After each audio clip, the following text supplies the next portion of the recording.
Assalamualaikum warahmatullahi wabarakatuh. Waalaikumsalam warahmatullahi wabarakatuh. Selamat pagi teman-teman. Pagi Ibu. Bagaimana kabarnya hari ini? Alhamdulillah. Alhamdulillah. Baik, sebelum kita mulai pembelajaran, kita berdoa terlebih dahulu ya, agar pembelajaran pada hari ini, materi pada hari ini bisa dipahami oleh teman-teman dan bermanfaat untuk teman-teman. Berdoa sebelum belajar dimulai. Bismillahirrahmanirrahim. Raditu billahi rabban wa bil islami dinan wa bi Muhammadin nabiyyan wa rasulah. Rabbi zidni ilma warzuqni fahman. Amin. Selanjutnya, Ibu akan mengabsen terlebih dahulu untuk mengetahui kehadiran teman-teman. Dimulai dari Mila, Hadir. Sofi, Dima, Kia. Alhamdulillah semuanya hadir. Nah teman-teman, hari ini kita akan belajar tentang topik yang sangat mulia yang menjadi pedoman hidup umat Islam, yaitu kitab suci Al-Quran yang diturunkan oleh Allah kepada Nabi Muhammad SAW sebagai mukjizat terbesar. Nah, tujuan dari pembelajaran hari ini adalah yang pertama, harapannya nanti teman-teman bisa menyebutkan 3 keutamaan Al-Quran. Kemudian yang kedua, bisa lebih mencintai Al-Quran dan menerapkannya dalam kehidupan sehari-hari. Oke, sebelum kita lanjut ke materi utama, Ibu akan memberikan tes pengetahuan awal untuk teman-teman. Apa nama kitab suci umat Islam? Al-Quran. Siapa yang menurunkan Al-Quran? Allah. Oke, bagus, benar semua. Nah, pada materi sebelumnya kita kan sudah mempelajari tentang Nabi Muhammad SAW yang menerima wahyu pertamanya di Gua Hira. Nah, kita akan melanjutkan materi itu karena ini berkaitan teman-teman. Jadi wahyu yang diterima Nabi Muhammad itu adalah Al-Quran ini. Jadi kita akan memperdalam lagi belajar Al-Quran pada kesempatan hari ini. Nah, untuk membangun minat belajar teman-teman, Ibu akan menceritakan satu kisah pendek tentang Ustazah Fatimah. Beliau seorang guru di madrasah kecil di Semarang. Nah, pada suatu hari Ustazah Fatimah ini memberikan pengajaran kepada anak-anak yatim. Nah, di situ memberikan pengajaran tentang surat Al-Fatihah, yaitu tentang isi dari surat Al-Fatihah, kemudian membaca surat Al-Fatihah. Ada satu anak bernama Ahmad yang rewel sekali dan tidak mau membaca Al-Quran, teman-teman. Kemudian pada suatu malam Ahmad ini jatuh sakit hingga tidak sadarkan diri. Lalu Ustazah Fatimah datang untuk membacakan ayat suci Al-Quran di sisi Ahmad hingga Ahmad tersadar. Kemudian Ahmad berkata kepada Ustazah Fatimah seperti ini, "Ustazah, tadi saya bertemu dengan malaikat, bermimpi bertemu dengan malaikat." Lalu malaikat itu berkata bahwa Al-Quran adalah obat hati. Nah, dari situ Ahmad mulai rajin membaca Al-Quran setiap hari, kemudian rajin tadarus dan menerapkannya dalam kehidupan sehari-hari dari isi dari Al-Quran tersebut hingga dia merasa hatinya mulai tenang dengan membaca Al-Quran. Nah, maka dari itu teman-teman bisa meniru perilaku Ahmad dengan membaca Al-Quran tadi agar hati menjadi tenang. Nah teman-teman, setelah kita absen, berdoa dan juga mendengarkan kisah Hana tadi, sekarang kita masuk ke materi inti ya. Sebelum itu, apa surat favorit teman-teman? Al-Ikhlas. Asik. 5 Al-Ikhlas. An-Naba. Kia An-Naba. Sofi. Nas. Anas. Mila. Al-Kafirun. Al-Kafirun. Nah, Masya Allah semuanya punya surat favoritnya masing-masing ya. Nah, selanjutnya di sini ada yang bawa Al-Quran. Enggak Tidak ada. Nah, silakan teman-teman bisa dibuka handphonenya. Bisa cari di Google Quran surat Al-Baqarah ayat 185. Sudah Bu. Sudah ketemu? Nah, di dalam Quran surat Al-Baqarah ayat 185 itu menjelaskan bahwa Al-Quran itu diturunkan di bulan Ramadan sebagai huda atau petunjuk dan juga bayinah atau menjelas untuk manusia. Kemudian Al-Quran itu berisi 114 surat dan 6.236 ayat teman-teman. Yang Masya Allahnya lagi, Al-Quran itu adalah satu-satunya kitab suci yang masih terjaga lafaz dan maknanya hingga hari kiamat nanti.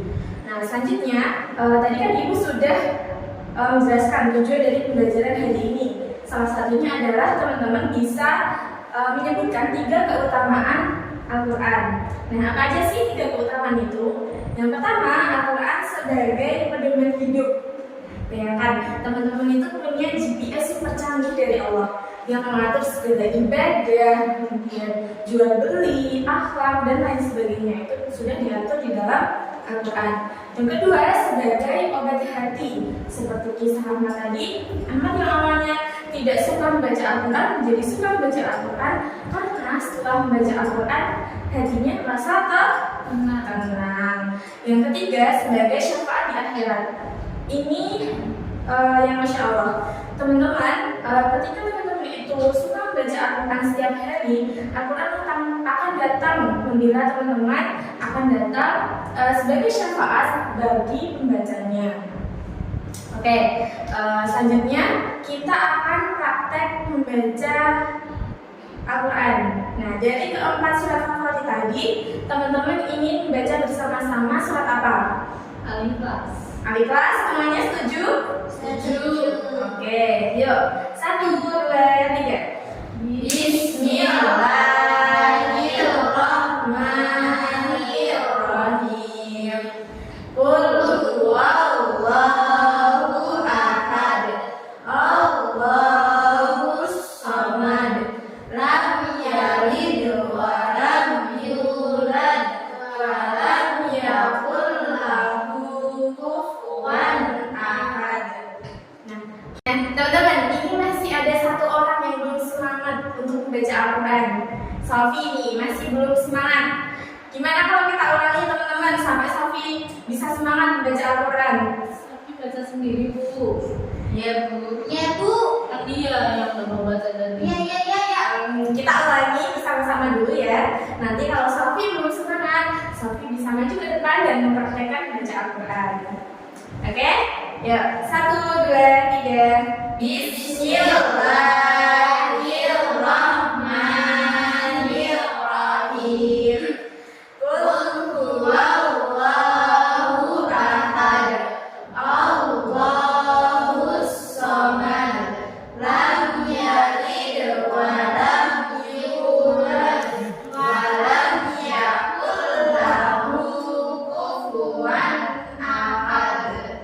Shadaqallahul adzim. Ya, alhamdulillah Sofi sudah semangat untuk membaca Al-Quran, jadi tidak perlu maju ke depan. Nah, teman-teman bisa belajar dari cerita Ahmad tadi ya. Coba teman-teman mulai besok membuat kebiasaan baru. Misalnya, setelah bangun tidur, coba tadarus 5 menit aja. Dengan harapan harinya jauh lebih tenang dan ketika nanti di sekolah belajarnya juga lancar. Seperti itu. Nah, kita sudah belajar 3 keutamaan Al-Quran, kita sudah praktek membaca Al-Quran dan juga insya Allah sudah menerapkan Al-Quran dalam kehidupan sehari-hari. Nah, teman-teman kepo gak sih kenapa Al-Quran itu dicicil selama 22 tahun, 2 bulan, 22 hari atau dibulatkan jadi 23 tahun? Kenapa gak langsung seperti itu diturunkannya? Berat. Yang lain? Tidak tahu. Nah, teman-teman, Al-Quran itu hadir sebagai jawaban masalah yang nyata. Jadi ada manusia yang menanyakan soal jodoh, soal perang itu yang seperti apa, soal jual beli itu yang bagaimana, dan lain sebagainya. Tapi manusia itu tidak menanyakan itu secara runtut, secara langsung, tapi sesuai dengan keadaan yang dia alami. Kemudian Allah menjawabnya melalui wahyu. Nah, maka dari itu Al-Quran itu diturunkan secara bertahap. Dan juga Allah itu tahu kalau manusia itu susah untuk berubah secara drastis. Maka dari itu perintahnya turun secara pelan-pelan. Seperti misalnya larangan minum khamr atau dari khamr itu sendiri, itu tidak langsung haram teman-teman, tapi melalui beberapa tahap sampai para sahabat itu siap menerima bahwa khamr itu haram. Nah, selanjutnya kita kaitkan masalah ini dengan masalah yang dihadapi remaja saat ini. Teman-teman pernah nggak merasa insecure? Pernah. Selalu melihat rumput tetangga jauh lebih hijau. Kayak temenku udah gini, temenku udah gitu, aku masih kayak gini. Pernah ya merasa kayak gitu? Nah, ketika teman-teman merasa di titik itu, selain teman-teman bermuhasabah, teman-teman bisa membaca Al-Quran dan juga meresapi Al-Quran surat An-Tin ayat 4 yang artinya kami telah menciptakan kamu dengan bentuk sebaik-baiknya. Jadi teman-teman itu keren, semuanya punya pencapaiannya masing-masing. Teman-teman nggak perlu iri melihat pencapaian orang lain karena teman-teman juga punya pencapaian sendiri. Nah, kemudian teman-teman misalkan dihadapkan dengan peristiwa gagal ujian. Ketika teman-teman itu gagal ujian, teman-teman bisa juga membaca Quran surat Al-Baqarah ayat 216 yang artinya boleh jadi kamu membenci sesuatu padahal ia amat baik bagimu. Jadi bisa aja teman-teman itu belum paham sama mata pelajaran tersebut. Maka dari itu Allah memberikan cobaan dengan menggagalkan teman-teman di ujian supaya nanti teman-teman lebih giat belajar lagi untuk mata pelajaran tersebut dan ketika mengerjakan ujian jauh lebih bisa dan juga tidak mengulang lagi. Sampai sini ada yang mau ditanyakan? Bisa dipahami? Bisa. Oke. Jadi teman-teman, Al-Quran itu bukan sekedar pajangan aja atau dibaca ketika pengajian aja. Tapi Al-Quran itu adalah manual dunia manusia. Seperti halnya teman-teman ketika membeli HP misalnya atau membeli barang elektronik lainnya, itu kan ada buku petunjuknya ya, iya nggak? Iya. Nah, ya buku panduan. Nah, kalau teman-teman tidak membaca buku panduan itu, bisa aja HP-nya akan rusak atau bahkan kita tidak tahu fitur-fitur canggih yang ada di dalam HP tersebut. Begitupun juga manusia membutuhkan Al-Quran sebagai pedoman hidup. Oke, karena sudah bisa dipahami, selanjutnya Ibu akan memberikan game untuk teman-teman. Nama gamenya adalah ular tangga PAI. Nah, di sini teman-teman bisa bermain selayaknya bermain ular tangga biasa. Nanti teman-teman bisa mengklik dadu yang ada di HP karena sekarang udah era digital ya katanya. Jadi dadunya juga bentuknya digital seperti itu. Nah, nanti teman-teman bisa mengklik dadunya, jumlahnya berapa, bisa dimulai dari start angka 1 hingga finishnya nanti angka 12. Nah, di dalam angka-angka ini ada beberapa pertanyaan dan juga ada praktek yang harus teman-teman lakukan ketika teman-teman mendapatkan angkanya. Misalkan teman-teman mendapat angka 10. Nah, di dalam angka 10 ini ada pertanyaan apa? Nanti teman-teman bisa menjawab di depan secara spontan seperti itu untuk mengukur pemahaman materi yang sudah dijelaskan tadi. Oke, silakan. Siapa yang mau mulai duluan? bisa maju ke depan. Sofi Bu. Sofi mau duluan? Semua. Ayo, Sofi. Nah, silakan bisa mengklik babynya.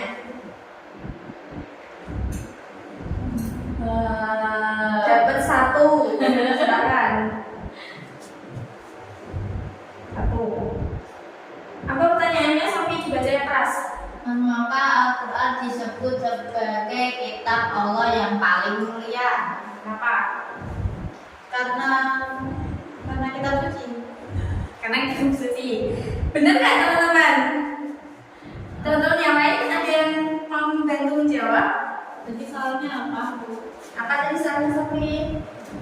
Mengapa Al-Quran disebut sebagai kitab Allah yang paling mulia? Karena Al-Quran sebagai pedoman hidup kita. Karena sebagai pedoman hidup. Yang lain ada yang mau membantu? Karena penerimanya juga Nabi yang paling mulia, Siapa? Nabi Muhammad. Tuh. Kia membantu juga? Karena diturunkan langsung dari Allah. Oke. Nah, Sofi, lain kali menjawabnya tolong yang benar ya. Jangan setengah. Oke, selanjutnya siapa yang mau maju? Oke, silakan. Hikmah. Sini Bu. Yang berapa? 3. 1, 2, 3. 3. Ya betul, ada tanda naik. Nih. Ya. Apa pertanyaannya? Jelaskan makna Al-Quran sebagai obat hati. Ya, silakan dijawab. Jawabannya adalah mengapa Al-Quran disebut sebagai Dia bisa diam. karena segala masalah yang kita hadapi itu jawabannya ada di Al-Quran. Betul. Seperti yang dialami siapa? Seperti yang dialami oleh lupa Bu namanya siapa tadi? Namanya Ahmad. Ya, seperti yang dialami oleh Ahmad waktu pingsan. Oke. Nah, terima kasih. Oke. Selanjutnya siapa? Mila dulu apa Kia dulu? Ya, Kia.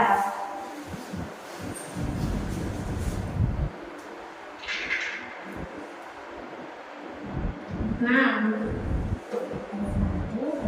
4, 5, 6. oke. Pertanyaannya apa? Mengapa Al-Quran diturunkan secara bertahap selama 23 tahun? Kenapa? Karena Al-Quran itu dari jawaban dari orang-orang yang meminta, selain berturut-turut, jadi tidak langsung. Berarti sesuai keadaan manusia tersebut. Oke, terima kasih Kia. Selanjutnya, mulai yang terakhir.